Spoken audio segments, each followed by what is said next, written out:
سڵاو ئەوترێت لە مێژوودا دنیای ئیسلام چەندین پزیشک و فەیلسوف و زانای گەورەی پێشکەش بە مرۆڤایەتی کردووە. ئێستا دنیای ئیسلام ئەتوانێت داهێنانی هەبێ لە شارستانیەتی ئینسانیە بینەرمان.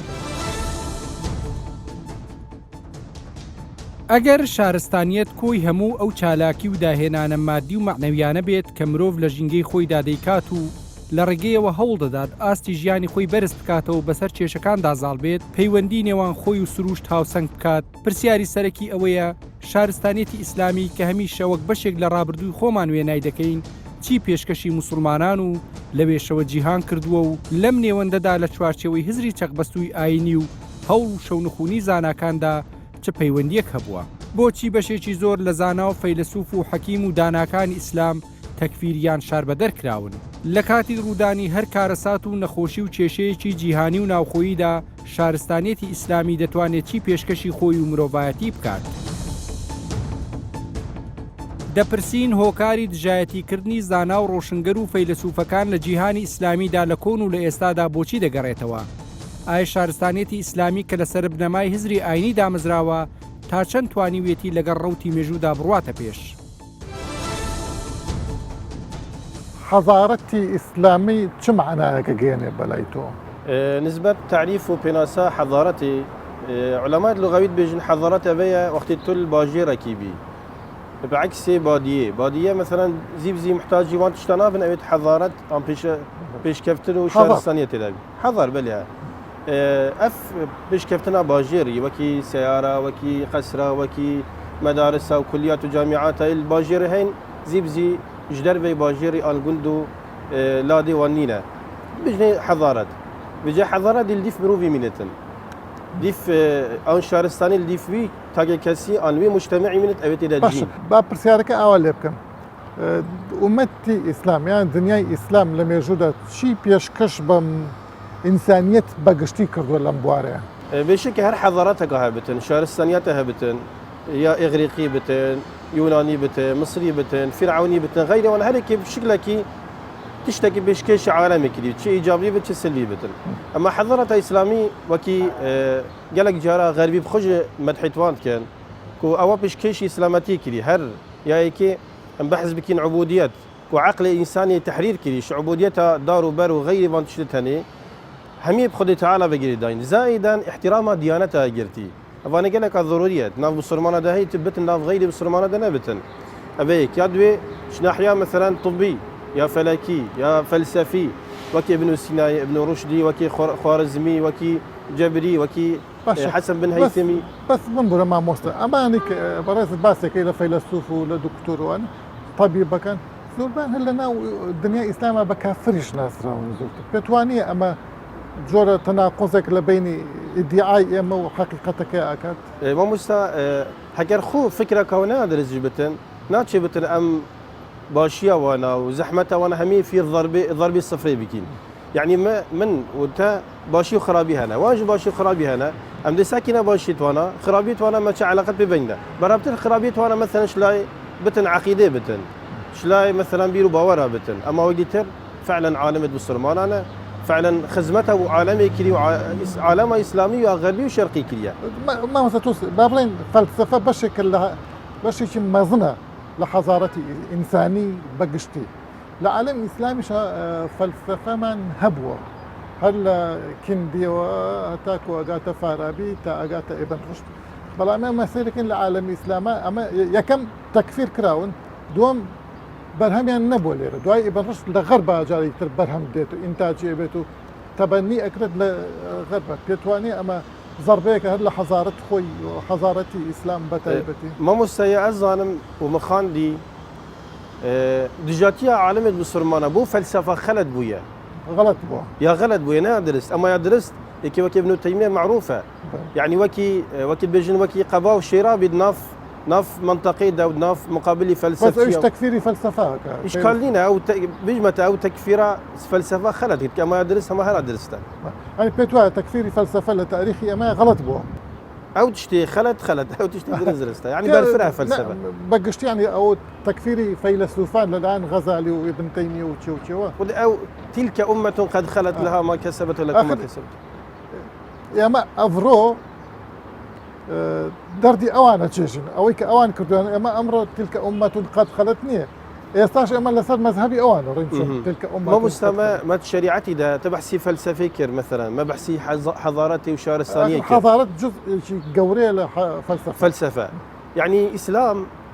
نابشتما تطور نكن بيش نكفن اسلام نابشتما نخين اسلام نابشتما طوب طيارات شي نكن بيان نابشتما عمران وبنيات شي نكن دي مروفي منتن والثقافه وشارستاني تابعي مروفيه باشا يعني بتوا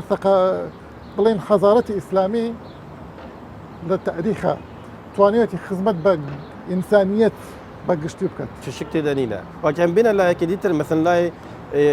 افكرنا تاكا كاس مروفي يعني هر مثلا مروف خو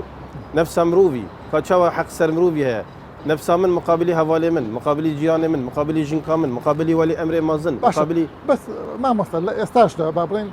ام عصر حضارتي اسلاميه ونيا يعني اسلام تابعه متبوع نيه لقل اوش مثلا بلين او حضارتي اسا قيم انساني قولتي وك حقوقي انسان وك تكنولوجيا وك حقوقي جن لقل اما شابيتواني اسا اسلاميه كان بقشت بتايبتي ومسلمانان بقشتي دجي ام قيم انسانيه انا اجول انا والله لقل اسلام انا اقول بيتواي اما واي ما دو مشكله الفيره المشكله كر امد ناف خدا كان بسرما نت مزبيط بين ندرس بين مثلا او حقوقي سرملي من ويسرمليتا واول كل سرملي من سرمليتا ام درستينا جيبكين بشكل دي خلل شبت وقت خلل شبو انجي منظمات عالميه شبنا بافرتي شبنا بحقوق الانسان شبنا بحقوق الحاشا الحيوان ان لدركفن وقت دركفن قالك جرى وقت خسعت كني نوت منوتا وقت خسعت كني بتن ضرر مازن بما بسرمان هبت شلون يعني مثلا انك ما بسرمان جنك لازم يا باراستي بتن لا تشي محجبه بتن ناحيه جلكيبه بس لناحيه جلو بوشاشش هر حق جنبه هي محجبه به بس بوش هي صفور بيت يعني ما في خويتي يعني ما في بكسب تستعبدك هذه تقال هندي مثلا ما في ابو خينتن ما في مثلا احترام الظلام يخو بقرتن ما في عيال خدان كتن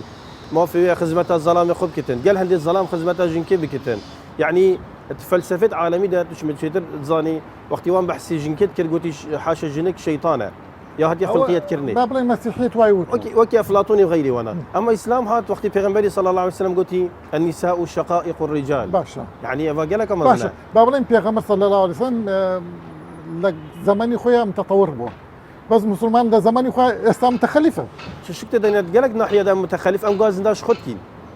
يعني ام غازنداش خدكين افت تطورها هني ما خزمتنا كل يابو ام قالك باش بماينا فعلا بت ام بتر جهود صرف كين جينوان تشتابت ما بالتطور شي زيادة لا اي والله لا مفاهيم يا فكري بتن يا ديني بتن يا سياسي بتن يا اجتماعي بتن بني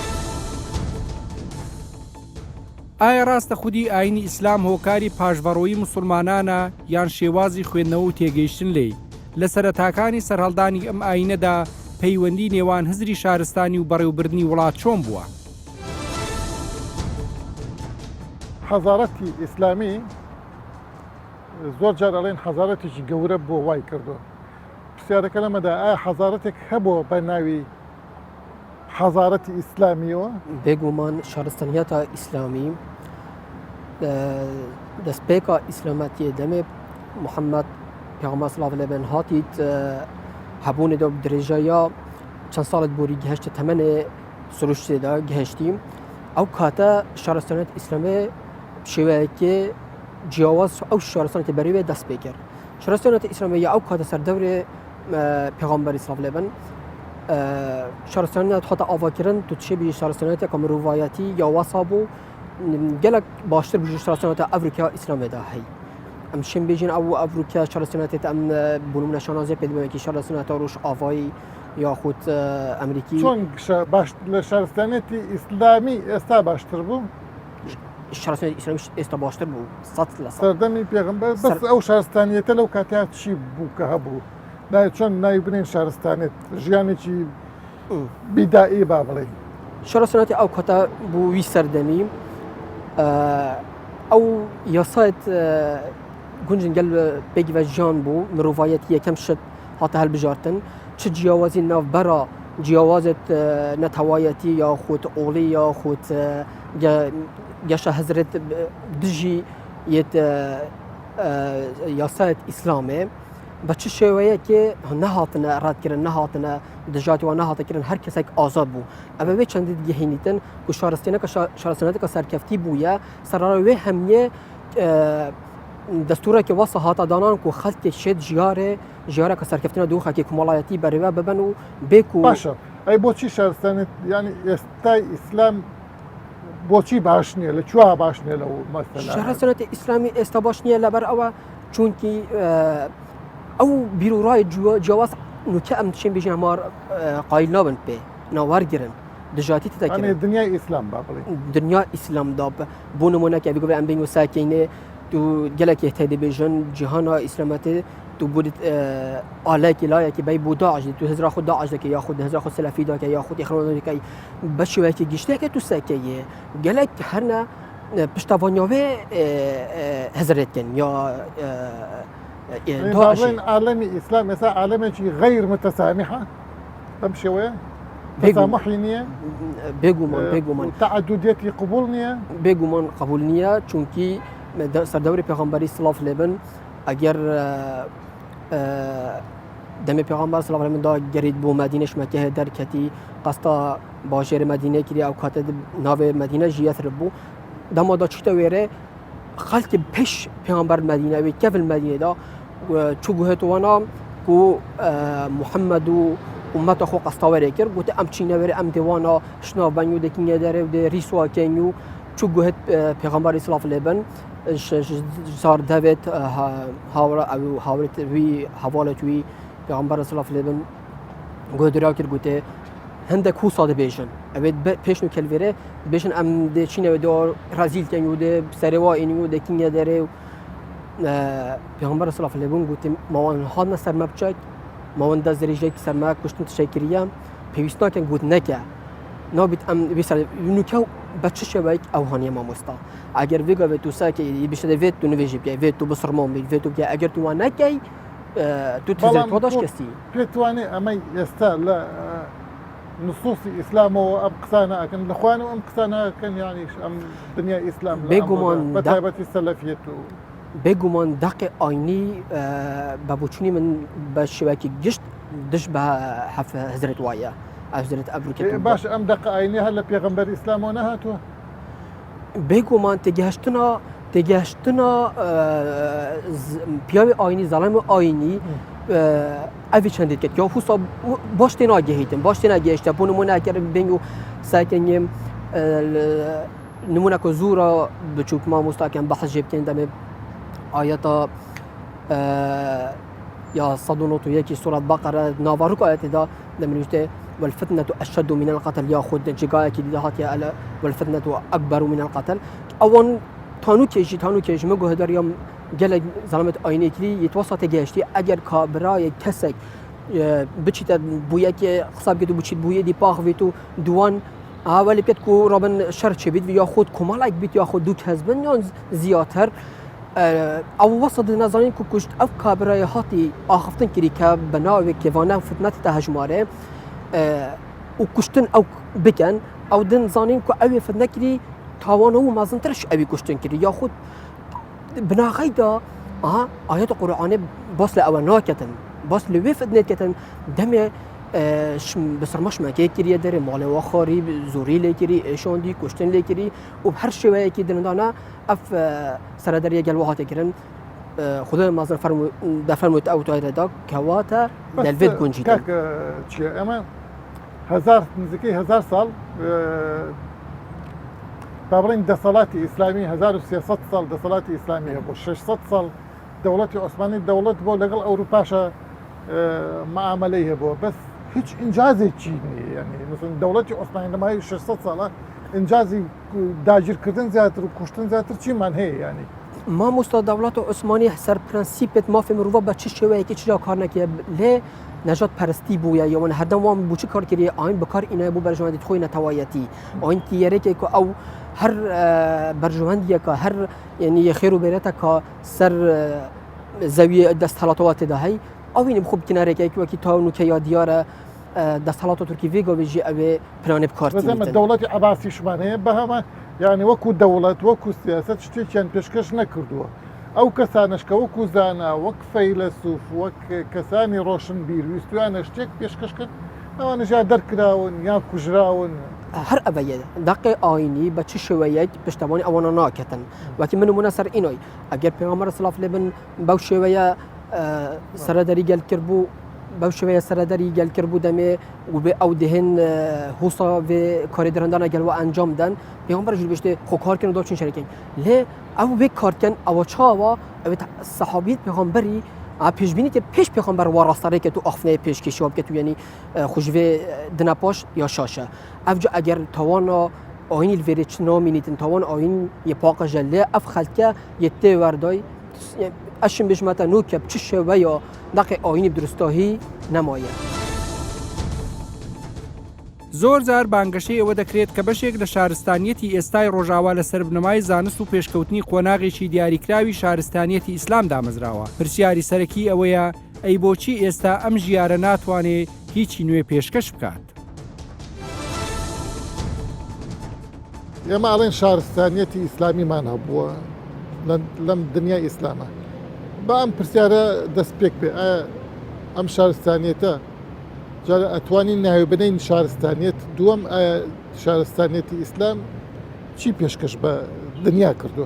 خۆی چه شارستانیت نینە شارستانیەتت خۆمالی بن کوتی بژی ئەف شارستانیەتە ملکی وی ملەتێ یان کو ملکی وی ئومەتەیە هەمی شارستانیەتە کاریگەری سەر ئێکودو هەبی ئەف شارستانیەتە نوکە ئەمت ناودا کە شارستانیەتە ڕۆژئاوا یان کو شارستانیەتە جیهانیە ئەvê شارستانیەتە شێن بێژین پشت بەستیە سێ شارستانیەتە پێشی خۆ بۆ نمونەمە شارستانیەتە ئەغریقی و یا یونانی یا ڕۆمانیایە هەی کە چارخێر ئێکی هەتا کو چارخێ پێنجێ vê شارستانیەتە نوکە پشت بەستیە بوێ و شارستانیەتە دوێ کە پشت پێبەستیە شارستانیەتە چارخێ ناوەڕاستە چارخێ پێنجێ هەتا کو چارخێ دێ کە وی سەردەمی جیهان تاڕیەتیە دیاجی بەلێ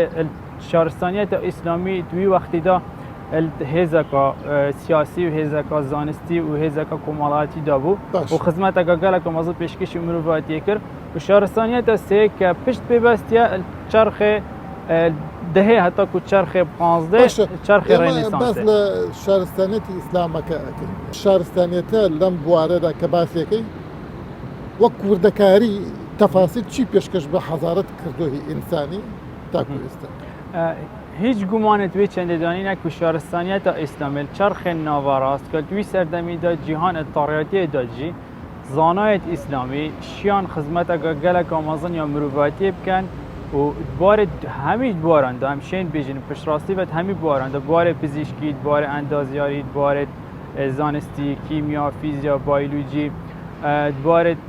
بۆ نمونە فرناز بن فرناز بوارێ فڕۆکەوانی یانکو حتا ئەف مۆبایلەن و کە ئەم کارترین پروگرامینگەوەی پشت بەستیتن نەزاریاتت خوارزمی زانایەکی ئیسلامی بوو ئەف کامیران و کە ئەم تەسویری پێتکەین پشت بەستیتن نەزاریە ئەبن هەیسەمی و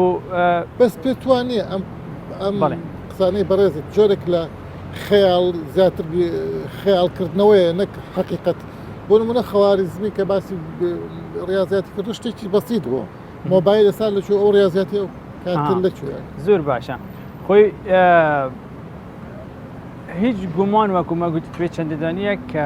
خزمەت یاکردی و ئەوانوکە ئەس بێژم نەک ئاخفنەکە عاتفیان کە ئەم لاەنگریا ئیسلام ئەو شارسەر ئەوانی کە بەڕێزت باسییانەکەی زۆربیان هەر تەکفیر کراون یا زۆربیان مەسیحی و جوولەکە بوون ئەسڵان مسلمان نەبوون فەیلسوفەکان هەر ئەسڵان تەکفیر کراون تامان تەنانەت کیمیاگەرەکانیش تەکفیر کراون بەڵێ حتا ڕاضیات ناس و ئەوانش بە هەمان شێوە چۆن ینی بڵین ئەمە فەلسەفە یاخود حەزارەتێکی ئیسلامیە پرسیارێکە زۆر باشە ئەف شارستانیەتە نوکە ئەم بەحسیتکەنەوە کە ئەف زانستە ئەم بەحسیتکەین و پێشکەشی مرۆڤاتی و جیهانێک کردە ملکی همی بسلمانان نیه بلکه ملکی فئه که انکو بشه که مسلمانه او بشه هم شین بیجنه ریالیزمی و ایدئالی چی تشته يعني واقعي وخيالي واقعي مثالي. وخيالي يعني خلق پشتی کو پیغمبر اسلام وفات کری پشتی وفات اوی حتی کو گشت سردم معاویه اسلام نمونه که دموکراسی جوان پیشکش کرد بلد باری زانستی دا گلک پیش نکبو بلد سردم دولت امویان بسلمان دابش بون به سردو باشه وکی ما گویی ریالیزمی و ایدئالی ریالیزمی چاوا یعنی او مروفن زیادتر بجیان وگیره دای واقعی وگیره دای باوری بگشه و تطوره و پیشکفتنه های وکی اف زانایت ما گویی بون منه وکو ابن طفل وکو فارابی وکو توینبی وکو ابن هیثم یانکو ابن سینا یعنی حتی صبحی ام بیجی نوید وان بسلمان زانایت بسلمان خلاص نابن که پیش خدمت پیشکشی مروفاتی کریا بشي ديتريه بسلمانا بريتي بون الخلق يه ايديالي انكو او خلق شين بيجين زياتر هزراوات پشتی مرنه انكو جيانا پشتی مرنه و گريدا يعني هيش تشتكي پیشکشی جيانه ناكن اگر خيروان يا آخرت اتگلدانا بيتن اتهمان دم دو اكو جنابتا کرم كري اف فئه ايديالي باشا زوري نبون باشا اوه فئه زوري نه کاریگری سر فئه ببره و زور گرنگه اوه فئه یا ایدئالی اوه خیالی زوری نبون کاریگری که مازن السر فئه یا ریالیزمی کر و نه هلا اکود بیجن اف پیش کفتنا و اف هزرا و برف پیش بشیتن همی هاتنا وکود بیجن ملحد کرن گوت نه هک ملحدن اینگه دینی در کفتین اینگه ضد خودت راوستن آنکو بجوره کی دجاتی وان هات کرن هندک هاتنا سربرین هندک هاتنا در کرن اف هزر ایدئالی حتی کو ویگا ویجیا بردام که زوربای خلق بجیان ود گریدانی نه هزرال پشتی يعني حضارتي موتة بو معناها بگمان یعنی بونمونه زوربای خلق مدمید هید زنگین بیتن ناچیز شهرستانیت آواب کردن یک سر د پناه بتن بر آوا کردن مزگفته که اجبر کو حتی وقتی تیتن دنیایش آواد کردن او نهایتن تشتکی پیشکشی جیانه آنکو شهرستانیت که دهید مزگفته آوا کرد دا کل دنیا دی خیر بگید اگر اسلام یا حضارت اسلامی او را بردوه گوره هی لسه 500 سال شبت چی هی يعني بو انقطاع بو يعني اف انقطاع هنه هو کارت هنی هو کار گلک زورن ولی دو هو کار سرکیت هنی کو شهرستانیت اسلامی گشته بی حدی و شین بیجن راوستا و یا نهضین آن که تو برف پیش ناشتن یا ای که پشتی کو شهرستانیت کفتی که و تشتکی نورماله شهرستانیت کفی تو جارک و دیکت راد میته و شهرستانیت آلمانیا های پشتی جنگ جهانی کفت رابو و يا 10 سال بيشو بس 500 سال راسته یابان کفت رابو و اروپا کف جارک و دیکت رابو و برای اسلامی بوچ اینا رابطه و پرسیارک مازن و جوهریه هکار ای که نبونا رابراتیه یعنی هیچ ولاتک اسلامی نیه که یه مستحق بید تو بیجی اف ولاتت دشت رابراتیه بس اما 500 سال سلطنة عثماني ما هبو لكشتن زيادة هيك ابداعي بوها بيگومان از دیم سر بخواله که بونو من اگر تو بینی ولاتک وکو ترکیا نو که نشید رابراتیه بسلمانه بس دولتي عثمانية 500 سال 600 سال ياخذ رابراتي امان اسلام سر دست عثمانیا کفت اجبر کو شهرستانیه تا وكنت بيجن يا اسلامي سويس سردمي وكنت بيجن كفت ونوكاجي تركيا نشت سركردات يا مسلمان بكت ايران نشت فرس نشن تا كان نمونه كتب شيء جوره هيفيك مسلمان بي مهاتر محمد وكو سركرد ماليزيا ونمونه كا جوان پیشکش کریات ناف 56 دولت اسلامی دا اوان نظریه پیشکش کرد کو اختراعک پیشکش کرد کو پاکستان ودگل ترکیه و دگل ماليزيا خلق دا کوشین شهرستانیت که آوکن ولی نشین چون که هر یک دیو برجاندی خودشتن اروپا دمه هاتی شهرستانیت جاره کدی که آوا کردی فشوله که رنگ که دست جمعی همیان پیک و بلد ناس بسلمان دا جوره هفرکیه که های تو بيتواني او سياسته بس الشهرستانية بريتيا لكوي او بروسانيك كإنسان كان ناو كومالقاعي كان فيلسوف كان زانا كان علاقي بس سياسته ده صلاته هوني او خالق بو خالات دوی کتب شی بیشی هکار دوی پاشکفنا بسلمانه اتناف کومالگهی دا کومالگه مسلمانه کومالگه که جوره که یه هزراوی گندیه انکو نه هزرا شهرستانیت يعني هزرا بيتواني او تعاليم الدينية كان ولا مسلمانك كان شهرستاني بيت تاڕادەیەکی کاریگەریە ئاینیار سەر هزراتاکی هەیە و ئەم شێن بێژن هزرا ئایدیالی هەتان و کەیا بەردامە و هزرا خەلکیال پشتی دنیا دی بەلێ لێرە هەدا جوورە نەبوونا هزرا مەدەنیت ناوا کۆمەڵگەیە بسڵمانەدا ئەف هزرا نەمەدەنی زڤڕیتەوە بووی سەردەمی محەممەد پێغەمبەری دەمێ ئلمەکێ هەوڵدایک و ئینفیتاحێ بەکردنێ و گوهڕینێ بکەتن و نەتهێلا خەلکی مەکێ پێغەمبەر نەچار بوو بشتە مەدینێش بەرک و خەلکی مەدینێ زیاتر هزراوان یا وەکری بوو تەقبلە مەدەنیەتێ و ئینفیتاحێت کرد. بەشێکی گەورەی تێکۆشان و چالاکی هزری و عەقلی مرۆڤ بۆ گۆڕینی ژیانی خۆی و دەوروبەرێتی بەرەو باشتر. ئەمڕۆ شارستانیەتی ئیسلامی کەمترین بەشداری هەیە هەر بۆیە بووە بە پاشکۆ.